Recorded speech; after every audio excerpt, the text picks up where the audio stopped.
예, 한판 브리핑 오늘도 김수민 평론가와 함께합니다. 어서 오십시오. 네, 반갑습니다. 자, 그리고 장미 변호사가 오늘 이틀 연속으로 함께하고 계십니다. 네, 예. 영광입니다. 네, 청취자 여러분도 진장 조합은 신선하군요. 이렇게 말씀 주셨는데 진장. 예, 김상혁 소장이 김성현 소장 예, 의리 없이 어디 출장 갔습니다. 예, 그래서 수요일까지 자리를 비우면 안 돼요. 이래서. 예, 방송 보고 있을 거예요. 자. 첫 번째 뉴스, 자, 중앙선관위 관련 뉴스인데 간부들의 자녀 특혜 채용 의혹이 점점 커지고 있어요. 노태학 중앙선관위 위원장이 입장을 밝혔는데 권익위도 조사에 착수했군요.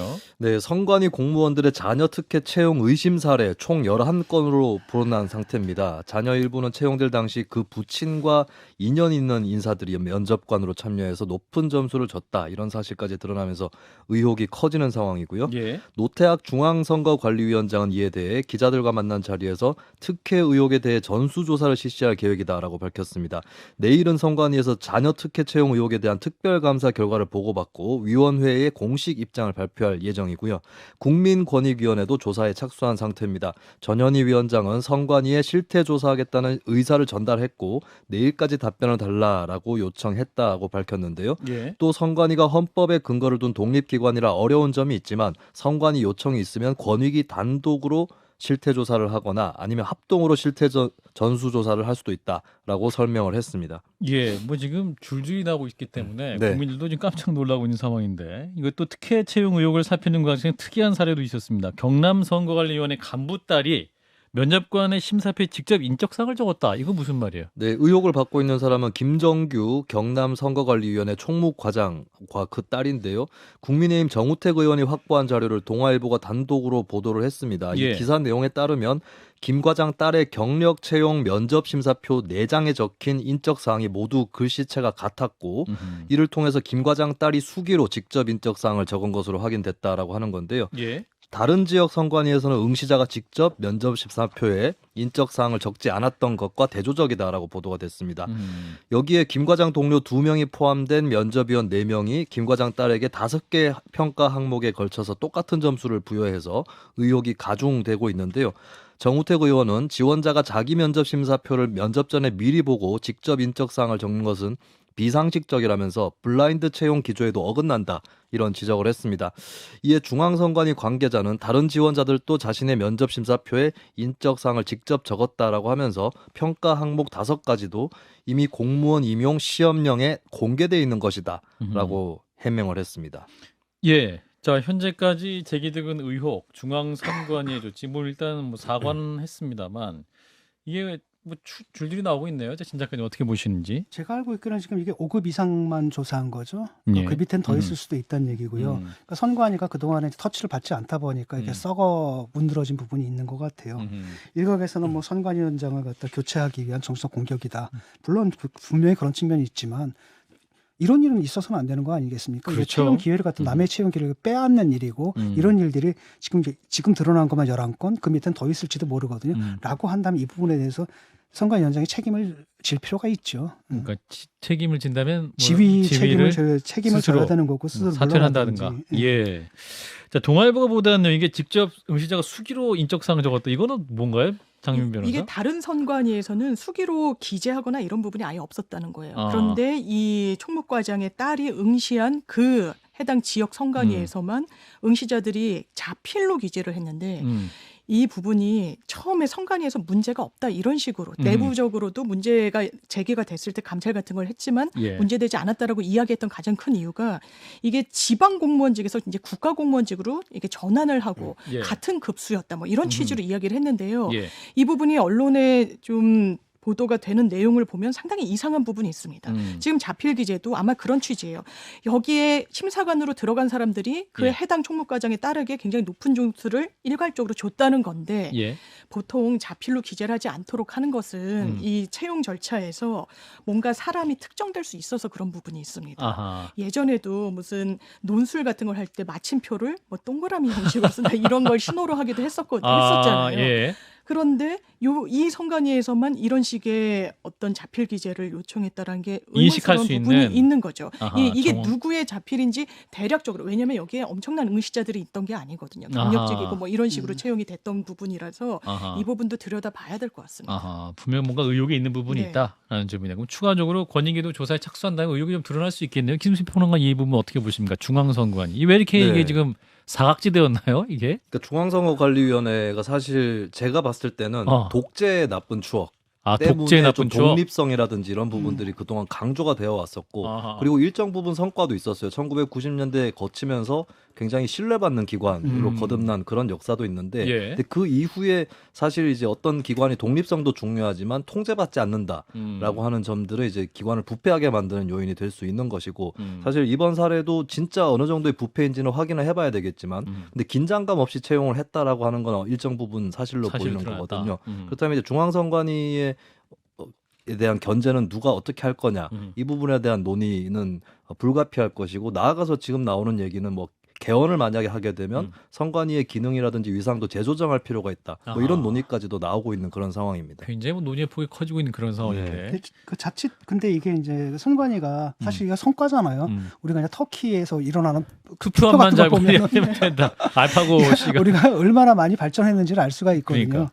그 이면에 이제 이런 문제점이 있는데 그것은 그 선관위의 독립성을 철저하게 유지하면서 내부 통제가 이루어질 수 있게끔 또는 외부에서 감시가 이루어질 수 있는 장치를 두는 것을 해결해야지 예. 이걸 가지고 또 선관위를 갖다 정치적으로 뭐 쥐고 흔들려는 이런 시도로 나가서는 안 될 겁니다. 예, 지금 국민권익위원회도 이제 조사에 착수했다고 하는데요. 전현희 국민권익위원장을 목요일에 좀 만나도록 하겠습니다. 구체적으로 어떻게 조사가 되고 있는 내용도 한번 들어보겠습니다. 자, 한편 경찰이 이제 오늘 한동훈 법무부 장관의 개인정보를 유출한 혐의로 MBC 기자와 MBC 본사, 국회 사무처를 압수수색했군요. 네, 사건의 발단은 한동훈 장관의 인사청문회로 거슬러 올라가는데요. 예. 당시에 자신이 더불어민주당 측 인사라고 주장하던 서모 씨가 한동훈 장관과 가족의 주민등록 초본, 부동산 매매 계약서 등을 서울 강서구의회 무소속 김민석 의원에게 제보를 했습니다. 예. 김 의원은 이것이 개인정보보호법 위반 소지가 있다고 판단해서 경찰에 고발을 했고요. 경찰은 서 씨가 확보한 자료를 추적을 한 결과 MBC 임모 기자 등으로부터 자료가 건너간 것으로 판단을 하고 임 네. 기자와 MBC 국회 사무처에 대한 압수수색에 나섰습니다. 경찰은 임 기자의 주거지와 차량을 압색해서 관련 문서와 휴대전화를 확보를 했고 국회 사무처 의안과에서는 한 장관의 인사청문회 당시 국회에 제출됐던 자료들을 확인을 했는데요. 예. 한편 MBC 사옥에서는 언론 탄압이라고 반발하는 전국 언론노조 MBC 본부 조합원 10여 명과 경찰이 1시간가량 대치를 했습니다. 대치 끝에 MBC 사내 변호사의 인솔을 받고 경찰이 임 기자가 근무하는 자리를 확인한 뒤 돌아갔는데요. 압수 대상물이 없음을 확인하고 철수했다는 것이 경찰의 설명입니다. 이게 이제 과잉 수사라는 지적이 좀 일고 있죠. 진 작가님과 또 장 변호사님도 공통 또 지적을 해주셨는데 한동훈 장관 입장이 나왔어요. 네, 그리고 참고로 이제 관련한 논란이 임 기자는 이른바 바이든 날리면 사건으로 고소고발된 적이 있는데요. 민주당 언론자유특별위원회는 정권을 불편하게 한 보도에 대한 보복 수사가 아닌지 의심만저 든다 이렇게 밝혔습니다. 이에 대해서 경찰 관계자는 공교롭게도 동일 인물이 수사 대상이 된 것일 뿐이다라고 설명을 했고요. 한동훈 장관은 이번 압색이 과잉 수사라는 일각의 주장에 대해서 그냥 넘어가면 다른 국민들이 이런 일을 당해도 당연한 것이 될 것이라고 하면서 민주당은 지금 이 일에 관여한 게 없는지 먼저 점검해야 한다라는 반박을 했습니다. 아하. 자, 논평도 두 분이 다 해주셨지만 또 구체적으로 말씀을 주시죠. 이번 압수수색 정말 해야 할 수사인가, 이 과잉 수사인가 이 부분을 좀 짚어주실까요? 일단은 저는 그렇거든요. 이거 개인정보 유출한 거지 않습니까? 네네. 이 의도, 동기가 상당히 죄질이 나쁘다고 봐요. 한동훈 장관을 예, 겨냥해서 예. 했던 이게 그 사실 해코지용이거든요. 이게 왜냐하면 필요가 없잖아. 이런 걸 막 내보냈단 말이죠. 그다음 실제로 해코지를 당했고, 그다음에 이분들이 기자가 상당히 정치화돼 있어가지고 일종의 뭐 저쪽을 척결해야 할 적 내지는 악 뭐 이렇게 보는 그런 마인드에서 이런 식의 과잉 행동들이 나오는 거거든요. 사실 범법을 저질렀고 그런 부분은 맞는데 그럼에도 불구하고 기자하고 그다음에 기자의 자택, 그다음에 또 하나는 뭐 국회 사무처 이런 데를 뒤지는 건 괜찮은데 언론사는 왜 가는지 잘 모르겠거든요. 기자의 뭐 사무실? 그러니까 그거 좀 이해가 좀 안 되는 부분이 있어요. 왜냐하면 언론사까지 들어가야 되는데 언론사를 압수수색한다는 것은 정말로 중대한 사안, 정말 언론의 언론 자유를 침해한다라는 그런 비난을 무마할 수 있을 정도로 중대한 사안이었는데 과연 이게 그런 사안이냐? 사실 또 기자는 회사 안에 자리가 없어요. 네. 출입처가 자기 자리고 이제 회사에 자리가 있는 기자는 되게 부장급 이상이죠. 그리고 또 한동훈 그 법무부 장관은 뭐냐면 누가 당하더라도 이것은 당연한 일이다라고 하는데 아니 일반인이 당했으면 과연 언론사를 갖다 압수수색했을까? 저는 그건 아니라고 보거든요. 그건 분명히 한동훈 장관이기 때문에 압수수색하는 거지 그건 아니라고 본단 말이죠. 예. 그렇기 때문에 사실은 이런 부분에 대해서 본인은 언급을 자제해야 될 필요가 있습니다. 왜냐하면 자기 이해관계가 걸려있기 때문에 누가 예. 들어도 그걸 객관적이다라고 들어주지를 않아요. 그래서 저는 이거는 좀 문제가 있다. 문제가 있다. 예, 과잉 이거는 수사 과잉 측면이 수사다라는 거고 왜 좀 전반적인 경향인데 제가 이제 비행기 조종하다 보면 스로틀이라는 게 있거든요. 하면 전문 용어 유격이라는 게 있어요. 예. 왜냐하면 바로 하자마자 출력이 확 올라가는 게 아니라 출력을 하려면 한참 틈이 있습니다. 이렇게 민 다음에 들어가야 되는데 이륙할 때 지금 네. 검찰은 예. 그 유격이 없어요. 그냥 바로 바로 찌른다. 바로 찔러나가는 이런 느낌이거든요. 아하. 그럼 나중에 사고가 납니다. 그래서 검찰권을 갖다 행사할 때 좀 자제를 좀 했으면 좋겠다. 예. 자, 지금 방금 들어온 소식은 또 대통령이 한상혁 방통위원장의 면직안을 제거했다라는 소식이 또 들어와 있는데, 자, 장 변호사도 이 부분 어떻게 보십니까? 지금 일단 MBC 한 수색. 지금 개인정보 유출됐다는 자료가요. 음. 그 당시에 법무부 장관 후보자일 때 이 인사청문위원들, 그 당시 법사위원들한테 제공됐던 자료가 유출됐다라는 취지로 들여다보고 있는 것 같습니다. 법사위원들에게. 그런데 저희가 인사 자료는요, 기자들이 정말 다 집중적으로 그 취재 경쟁을 벌이는 영역입니다. 제가 기자 했을 때도 의원실과 굉장히 좀 설득을 하고 어떻게든 해서 이 청문 보고서의 그 자료들을 습득하고자 합니다. 장관 후보자의. 예, 장관 후보자에. 왜냐하면 당연히 이 청문위원들도 점검을 하겠지만 아하. 언론도 혹시 제대로 점검하지 못하는 비위 사실이 있는지 다른 들여다볼 여지가 있는지 공직자로서의 수행하는 데 있어서 여러 자료들을 굉장히 제한이 되기 때문에 예. 이런 식으로 확보를 하는 거예요. 지금 MBC 기자가 갖고 있는 혐의가 뭐 지금 비교적 뚜렷하진 않습니다. 이 민주당 관계자라는 사람이 구의원에게 전달하는 데 있어서 모종의 관여가 있다라는 식으로만 알려져 있지만 어떤 관여가 있는지는 정확하지 않단 말이에요. 예. 그런데 이런 청문 관련 어떤 자료를 확보했다는 것을 뭔가 개인정보 유출로 본다면 언론의 자유는 심대하게 침해될 수밖에 없는 부분이 있다라고 말씀드릴 수밖에 없고요. 예. 짚어주신 대로 개인정보가 굉장히 내밀하게 있죠. 이걸 제3자에게 유출하면 되지 않지만 일단 이 해당 기자는 제3자에게 유출하는 데 있어서는 지금 전면에는 없습니다. 지금 예. 사실관계상. 그렇기 때문에 이게 무리한 부분이 있는 거 아니냐. 그리고 지금 정치권 안팎에서는 실제로 검찰 출입을 같이 했던 기자들 말로는 예. 이 해당 기자가 검찰에 출입했을 때도 한동훈 장관과 상당히 이제 각을 세웠었다는 부분이 풍문으로 나오고 있죠. 그렇다면 섣불리 단정하기는 어렵겠지만 날리면 바이든 이야기도 나오고 있고 MBC와 각을 세우는 부분도 있고 그렇다면 여기에 어떤 정권의 언론사를 향한 길들이기 성격이 과연 없을 것이냐. 왜냐하면 고발이 이뤄진 지도 한참 전이거든요. 그래서 정말 윤석열 정부가 이야기하는 자유, 언론의 자유는 뭐라고 답할 수 있는지를 좀 묻고 싶습니다. 예. 자, 이제 방금 전해드린 한상혁 방통위원장의 면직 처분 제가 소식도 있었는데, 자, 김수진 평론가 이분 상황 어떻게 보십니까? 두 분은 공통적으로 좀 과잉 수사의 네. 측면이 있다라고 말씀을 주시는데. 네, 사실 뭐 지금까지 밝혀진 바로는 이게 적정한 수사인지 아닌지 좀 판가름하기는 어렵다. 어려워 보이는 것은 사실입니다. 그러니까 언론사라고 해서 압수수색이라든지 이런 대상에서 제외하라라고 하는 법은 없고 실제로 이제 몇몇 언론사들도 근래 몇 년 동안 이제 압수수색 당한 전례들이 있는데 이제 과연 경찰이나 수사 당국에서 그러니까 필요한 수순들을 밟아간 끝에 여기를 압수수색을 한 것인지 이 부분에 대해서는 좀 앞으로 더 검증이 필요하지 않을까 이렇게 보여지고 그리고 예. 이제 법무부 장관 입장에서는 이제 뭐 수사 자체 예를 들어서 오늘 경찰이 압수수색을 했는데 영장에 따라서 집행된 것이다. 이 정도까지 발언하는 것과 예. 거기에 더해서 이제 가치 평가를 하는 부분 이것은 분명하게 이제 국민들한테도 다르게 인식될 수밖에 없다. 이런 것들 좀 유념을 해야 될 것 같습니다. 예, 뭐 이제 해코지라는 표현을 좀 하셨고, 이제 다른 국민들도 이런 일 당해도 당연한 것이 돼서는 안 된다. 뭐 이런 차원을 이제 말을 하기는 했습니다만, 그럼에도 불구하고 이 예, 장관은 그럼에도 적절한 불구하고 거냐? 일단 그 저널리즘이 그 당파적 저널리즘 쉽게 말하면 저널리즘의 기본적인 원칙을 지켜야 되고 이 편 저 편 아니고 그냥 해야 되는데 많은 기자들이 굉장히 정치화돼 있고 이념화돼 있단 말이죠. 그런 건데 무리한 짓들을 좀 했어요. 그래서 저는 이 사건의 배경에 좀 그런 것이 있다고 보거든요. 그것부터 좀 반성이 돼야 될 것 같고 그와 더불어서 언론의 자유는 지켜져야 된다. 예, 자, 그 포인트 짚어주셨어요. 자, 다음 이슈 민주당 얘기인데요. 자, 윤관석, 이성만 두 의원 돈봉투 의혹에 연루가 돼 있습니다. 이제 이 두 분에 대한 체포 동의안이 국회 본회의에 보고가 됐죠. 네, 정명호 국회의사국장은 오늘 국회 본회의에서 두 의원에 대한 체포동의안을 보고를 했습니다.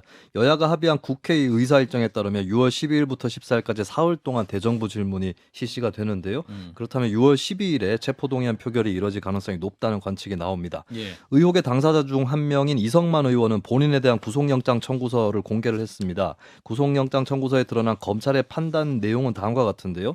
2021년 5월 2일 민주당 전당대회를 앞두고 송영길 당시 후보 측이 지지율 하락으로 고전하는 상황에서 경쟁 후보 캠프가 금품 제공을 하고 있다는 정보를 윤관석 의원이 입수를 하게 됐고 지지 의사를 밝히고 있지 않던 의원들을 대상으로 현금을 제공할 필요성을 느끼게 됐다. 뭐 이런 내용입니다. 예. 이에 대해 이성만 의원은 오늘 입장문을 내고 검찰은 정해진 수수처럼 막무가내식 인신구속으로 사태를 몰아가고 있다라고 밝혔습니다. 그럼 경쟁 후보도 금품을 제공했다는 것도 팩트인가요? 일단 그 문제의 발단이 됐던 예. 이정근 녹취록에 예. 따르면 이제 그런 내용이 진술은 됐던 것으로 진술은 다른 됐다. 후보 진영에서도 돌리고 있다는데 라고 하는 이런 내용들이 또 보도가 된 적은 있습니다. 물론 예. 진위 여부는 뭐 다른 추가적인 증거라든지 이런 것들을 통해서 입증이 돼야 될 부분이겠습니다. 예, 뭐 수사 과정에서 경쟁 후보 금품까지도 얘기가 나오면 민주당에서 정말로 이건 뭐 국민들 앞에서 할 말이 없게 되는 거 아닌가요? 근데 이제 검찰이나 이쪽에서 경쟁 후보 쪽에 대해서 수사를 할 수 있을 것이냐 했을 때는 추가적으로 증거가 뭐가 없기 나와야 때문에. 된다라고 하는 의견이 좀 지배적인 것 같습니다. 그렇군요. 자, 이런 가운데 윤 대통령의 거부권을 행사했던 간호법 제정안 민주당 주도로 재표결이 이루어졌는데 결국 부결됐습니다. 네, 오늘 본회의에서 재의결 시도가 있었는데요. 출석 의원 289명 중에서 찬성 178표, 반대 107표, 무효 4표, 4표로 간호법 제정안이 최종 부결됐습니다. 그러니까 289명 중에 3분의 2 이상이 찬성을 해야 되는, 그러니까 제2의의 경우에 그렇습니다. 예. 그래서 3분의 2 이상이 찬성을 해야 되는데 3분의 2가 이 경우에 이제 193명이거든요. 15표가 모자라서 결국에는 통과가 무산이 됐고 이제 부결이 됐습니다. 예. 국민의힘은 부결 투표를 당론으로 정했던 만큼 다수의 이탈표가 발생하지 않도록 그렇게 조치를 취해왔는데요. 예. 결국에는 국민의힘의 의도대로 간호법 제정안은 폐기 절차를 밟게 됩니다. 네, 간호연패스 입장이 나왔군요. 국회 본청 계단 앞에서 기자회견을 가졌는데 21대 국회 내에서 간호법을 재추진하겠다 선언을 했고 다가오는 총선에서 정치 권력들을 심판하겠다라는 경고 메시지가 나와 있습니다. 자, 일단은 민주당의 전당대회 관련 돈봉투 의혹 수사 관련 어떻게 보고 계시는지 진 작가님부터. 일단은 두 의원에 대해서 이제 체포 동의안이 이제 국회에 이제 넘어간 거 넘어가겠죠. 아니겠습니까? 예. 라고 한다면은 왜 굳이 구속을 시키려고 할까? 보면 사실 액수는 굉장히 작거든요. 300만 원이고 이게 정말 구속 사안인가 이런 의문이 불구속 좀 상태에서 들어요. 살 수 있다. 네, 그다음에 이분들이 도주할 분들도 아니고 뭐 증거 인멸의 시도가 있다라고 하는데 들어도 딱히 뭐 이렇게 나오는 건 좀 없었거든요. 예. 그럼에도 불구하고 한 건 뭐냐면은 내가 볼 때는 이분들은 이제 구속을 해야지 위를 칠 수 있을 거거든요. 송영길 대표를 노리기 위해서는 그분까지 가려면 이분들을 갖다 구속을 좀 해야 되지 않나 이런 생각이 들겠고 국회에서 저는 가결하는 것도 나쁘지 않다고 보는 게 왜냐 이런 사안이 있기 때문에 판사가 판단하겠죠. 그러니까 사실은 동의를 한다는 것 자체가 체포 동의안에 이제 가결시킨다라는 게 그 자리에서 구속시키다는 게 아니라 판사한테 한번 다시 판단을 받아보라는 거거든요. 예. 라고 했기 때문에 한번 보내서 판사한테 정말로 이게 구속할 만한 사안인가 판단을 받아보는 것도 나쁘지 않다고 생각합니다. 장 변호사님. 저는 송영길 전 대표의 어떤 방어 전략에 대해서 좀 말씀을 드리고 싶은데요. 네. 지금 수사검사들 공수처에 다 고소했어요. 이 피해 사실 공표로. 송영길 전 대표가. 예. 그리고 이런 얘기를 합니다. 태영호 의원과 이진복 수석의 녹취는 왜냐하면 본인도 이 수사의 단초가 녹취에서 시작이 됐거든요. 그런데 태영호 의원과 이진복 수석의 대화도요. 사실상 당신이 최고위원이 됐고 당의 실제로 스피커가 됐는데 강남 공천 불안하지 않느냐 이런 취지예요. 공천과 어떤 대통령의 엄호를 사실상 딜하는 성격의 내용입니다. 현행법 위반이죠. 예. 후보자를 매수하는 성격도 있어 보이고 공천을 예. 거래했다는 부분도 있고 거기에 대해서는 이런 방구 이야기 없습니다. 녹취가 공개됐지만요. 예. 그러니까 되묻는 부분이 있는 것 같습니다. 저도 뭐 적절한지 안 적절한지 모르겠지만 아마 본인으로서는 항변하고 싶어하는 것 같은 부분이 분명히 또 있고요. 예. 그리고 휴대전화 관련해서도 그렇습니다. 계속 한동훈 장관 이야기가 오늘 많이 나오는데 네. 한동훈 장관이 본인 아이폰 비밀번호를 공개하지 않았을 때 본인이 강요 미수죄의 그 혐의 선상에 올랐을 때 이렇게 얘기를 했습니다. 헌법상 방어권은 수백 년간 많은 사람이 피 흘려 지킨 민주주의의 기본이다. 나는 그 방어권을 행사하겠다는 취지예요. 본인이 행사하면 피 흘려 쌓은 민주주의를 행사하는 것이고 반대 진영이 하면 증거인멸이다라고 이야기할 수는 없는 겁니다. 예. 그렇다면 검찰이 동일한 무게감으로 여야, 진보, 보수에 대한 수사를 하고 있는지를 당연히 묻고자 하는 부분이 있는 것 같습니다. 두개 사안 별개 사안인데 왜 네, 끌어들인지 그렇습니다. 모르겠거든요. 녹취록이 또 차원이 다르거든요. 이쪽은 녹취록은 한쪽에서는 한 사람은 뭐라고 얘기합니까? 나는 그럼 거짓말을 했다 내가. 그다음 한쪽에서는 나는 그런 말 한 적 없다. 그러니까 수사 들어가도 끝나버리는 거예요. 태용 반면에 의원 같은 이쪽의 경우에 녹취록은 뭐냐면 돈을 준 사람이 있고 줬다는 증언까지 있거든요. 이것 때문에 되는 거지. 이게 사실은 전원 증거잖아요. 법정에서 입증될 수 없는 그것만 가지고는. 하지만 다른 증거들이 있기 때문에 그래서 이게 사실 경우가 너무 다르고 송영길 대표 같은 경우에는 이제 전선을 짜는 거거든요. 갑자기 왜 대통령을 끌어들일까?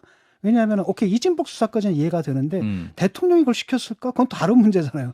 대통령을 끌어들였다는 건 결국 반윤 전선을 결집을 해서 나를 지지자들한테 호소하는 거죠. 나를 갖다가 옹호해달라. 그런 면에서 지금 정치적인 행동을 하는 건데 저는 결코 바람직하지 않다고 봅니다. 예, 요 얘기는 또 내부자들에서 2부에서 좀 더 다뤄보고요. 자, 민주당 원외 일부 인사가 중심이 된 민주당 혁신 행동이 선출직 공직자 평가 그리고 당무감사 결과 즉각 공개하라는 요구를 했는데 이게 무슨 말이죠? 네, 민주당 혁신 행동은 남영희 현근택 민주연구원의 부원장, 조상호 당 법률위원회 부위원장 등의 원외 인사들이 꾸린 모임으로서 예. 친명계로 분류되고 있는 모임입니다. 이들은 국회 소통관에서 기자회견을 열어 선출직 공직자 평가와 당무감사 결과를 즉각 공개하라고 요구했습니다. 이 자리에는 민형배 의원도 함께 자리를 했는데요. 민주당은 선거를 앞두고 선출직 공직자 평가위원회를 구성해서 현역 국회의원과 광역기초단체장, 광역기초의원 등의 선출직 공직자 평가를 진행을 하고 있습니다. 또 최근에는 4년 만에 전국 지역위원회를 대상으로 당무감사를 실시했는데요. 혁신행동은 중요한 평가 지표임에도 철저히 베일에 감춰져 있다라고 지적하면서 당원 민주주의의 기본 원칙에 위배되는 일이라고 주장했습니다. 예. 그 원외 일부 인사들이시기 때문에 선출직 공직자들 평가가 빨리 좀 공개되는 게 중요하다고 판단하실 수도 있고 어떤 좀 불리한 부분도 있어서 이렇게 주장하시는 거겠죠? 네, 일단 뭐 원외라서 조금 이제 원내 진입의 필요성 때문에 뭐 그렇다라고 뭐 짐작은 할 수 있겠지만 예. 일단 이제 표면적으로 봤을 때는 이제 이들 인사들이 좀 친명계로 분류가 되고 있고 근데 보통 최근에 친명계에서 해왔던 주장이 대의원제 폐지라든지 좀 권리당원의 직접적인 권한을 높여야 된다 이런 주장들이었었고 이제 의원 위주로 좀 당이 굴러가는 거에 대해서 비판적인 그런 흐름이 있었거든요. 예. 예, 그런 또 연장선상에서 이 일을 또 볼 수 있을 것 같습니다. 예, 이제 최근 친명계에서 이제 대의원제 폐지를 주장하고 있기도 하고 오늘 혁신행동은 당원 민주주의를 강조하고 있습니다. 이런 주장 어떻게 판단하시는지 친 작가님부터 들어주시면. 그 이재명을 위한 친일 쿠데타를 하겠다라는 겁니다. 이게 전형적으로 그거거든요. 마오쩌둥 옛날에 대약진 운동으로 당내에서 권력을 잃었을 때 그걸 되찾기 위해서 젊은 강성 지지층들을 선동하지 않습니까? 예. 홍위병 만들어가지고 그들로 하여금 전국을 휩쓸죠. 그래서 중국 전체가 초토화되지 않습니까? 자기 권력은 유지했지만 그런 일들을 지금 하고 나서는 겁니다. 대개 보면은 여기 나선 사람들이 아주 강성들이잖아요. 뭐 현근택, 민영배 이런 사람들이고 이 사람들이 한다는 건 결국 뭐냐면은 당원 민주주의를 내세우면서 사실 우리가 대의제 민주주의, 간접적 민주주의인데 간접 민주주의인데 직접 민주주의적 요소를 강화한다. 이게 사실 인민민주주의적 요소거든요. 그러니까 강성들 이렇게 되면 당 자체가 뭐가 되냐면은 그 개딸들 세상이 되는 거고 당 자체가 제명인의 마을이 되는 거예요. 지금은 그들이 비판을 받지만 이 사람들이 아예 당의 공식적인 운영 원리가 되는 거란 말이죠. 그분들인데 그렇게 많으신가요? 예. 개딸들이 그러니까 그 사람들이 그 사람들이 굉장히 영향을 끼치거든요. 엄청나게 크니까 다들 그러는 거 아니겠습니까? 그 사람들이 더 호소하게 되면 소선도 최고위원 되고요. 멀쩡한 의원이 공천이 날아가고 이런 걸 봤잖아요. 그다음에 의원들이 말을 못 하잖아요. 그다음에 말 한마디 하면 다 날아가고 문자 받고 이 위력들을 봐야 됩니다. 근데 이들이 사실 공식적인 라인으로 오겠다라는 거거든요. 그래서 지금은 뭐냐면은 위기의식에 빠진 거예요. 한편으로는 지금 비명계에서 지금 이재명 리더십이잖아요. 그래서 예. 뭐 정권 혁신이 얘기해야 되고 한마디로 대표는 놔둬라. 그냥 하게 해둘게. 하지만 권한을 다 내놓으라. 이러니까 이걸 받아치기 위해서 이 친명계가 지금 조직적으로 움직이는 거죠. 예, 장 변호사님. 이게 원외 인사들이잖아요. 정치 입성을 꿈꾸고 있는 분들이 주축입니다. 예. 그런데 지금 민주당에서는 공천 앞두고 현역 의원들 중심으로 다 평가를 하고 있어요. 객관적인 지표로 이제 순차적으로 점수를 매기는 거죠. 그런데 이 부분이 실제로 공개될 가능성이 저는 좀 적지 않을까 싶고 이거 왜냐하면 정치적으로 상당히 또 파장이 이용될 있습니까? 수 있고 파장이 있기 때문에 아마 이런 근데 선언적인 의미의 기자회견은 좀 의미가 있다라고 생각합니다. 일단 여기까지. 자, 김수민 평론가였습니다. 고맙습니다. 네, 감사합니다. 좋아요, 구독. 알림 설정.